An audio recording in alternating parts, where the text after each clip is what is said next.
कभी कभी इंसान के पास साधन कम होते हैं, लेकिन अगर उसके अंदर विश्वास और हिम्मत हो तो वही इंसान पूरी दुनिया को अपनी आवाज सुना सकता है। ऐसी ही कहानी है स्वामी विवेकानंद की।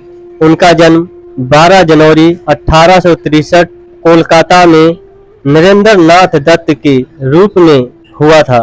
बचपन से ही नरेंद्र बहुत जिज्ञासु थे।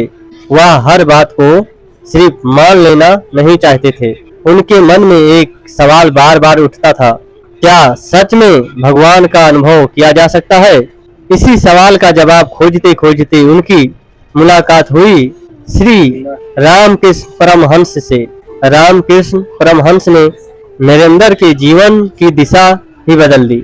नरेंद्र ने उनसे आध्यात्मिक ज्ञान सीखा और धीरे धीरे उनका जीवन केवल अपने लिए नहीं बल्कि समाज और मानवता के लिए समर्पित होता चला गया। लेकिन दोस्तों, यह रास्ता आसान नहीं था।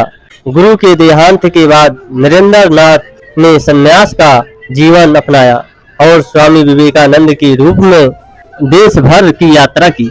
उन्होंने भारत को बहुत करीब से देखा। उन्होंने गरीबी देखी, भूख देखी, लोगों की परेशानियां देखी और उन्होंने महसूस किया कि भारत को सिर्फ भाषणों की नहीं बल्कि जागृति, शिक्षा और आत्मविश्वास की जरूरत है। विवेकानंद जी ने युवाओं को यह समझाने की कोशिश की, आपके अंदर ताकत है, आपके अंदर क्षमता है, बस आपको खुद पर विश्वास करना सीखना होगा। फिर आया 1893 का वह ऐतिहासिक समय जब स्वामी विवेकानंद अमेरिका के शिकागो में आयोजित विश्व धर्म संसद में पहुंचे। वहां उन्होंने भारत की आध्यात्मिक परंपरा और हिंदू धर्म के विचारों को दुनिया के सामने रखा। उनके भाषण ने लोगों का ध्यान भारत की ओर खींचा और विवेकानंद जी की पहचान एक प्रभावशाली युवा सन्यासी के रूप में पूरी दुनिया में बनी। लेकिन उनकी असली महानता सिर्फ इस बात में नहीं थी कि दुनिया में उनकी तारीफ की। उनकी महानता इस बात में थी कि उन्होंने अपनी प्रसिद्धि को अपने लिए नहीं, देश और समाज के लिए इस्तेमाल किया। भारत लौटने के बाद उन्होंने रामकृष्ण मिशन की स्थापना में महत्वपूर्ण भूमिका निभाई। उनका उद्देश्य था मानव सेवा, शिक्षा और समाज के उत्थान के माध्यम से लोगों की मदद करना। विवेकानंद जी का जीवन हमें एक बहुत बड़ी बात सिखाता है। परिस्थितियां चाहे कितनी भी मुश्किल क्यों ना हो, इंसान अगर अपनी दिशा नहीं खोता तो मंजिल तक पहुंच सकता है। आज हम में से बहुत लोग कहते हैं, मेरे पास समय नहीं है, मेरे पास पैसा नहीं है, मेरे पास साधन नहीं है, मेरे हालात अच्छे नहीं हैं। लेकिन विवेकानंद जी का जीवन हमें याद दिलाता है कि शुरुआत करने के लिए हमेशा सब कुछ मिलना जरूरी नहीं है। पहले कदम के लिए सिर्फ हिम्मत चाहिए।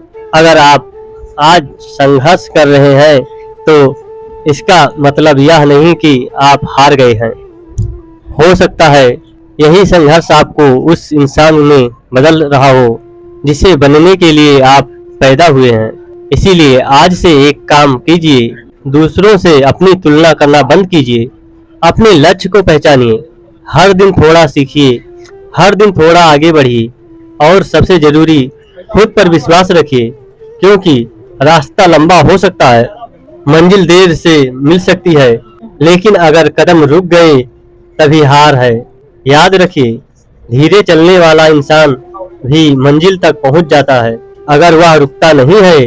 और शायद यही स्वामी विवेकानंद के जीवन का सबसे बड़ा संदेश है। अपने अंदर की शक्ति को पहचानिए, अपने जीवन को उद्देश्य दीजिए और फिर पूरी ताकत के साथ आगे बढ़िए। जय हिंद।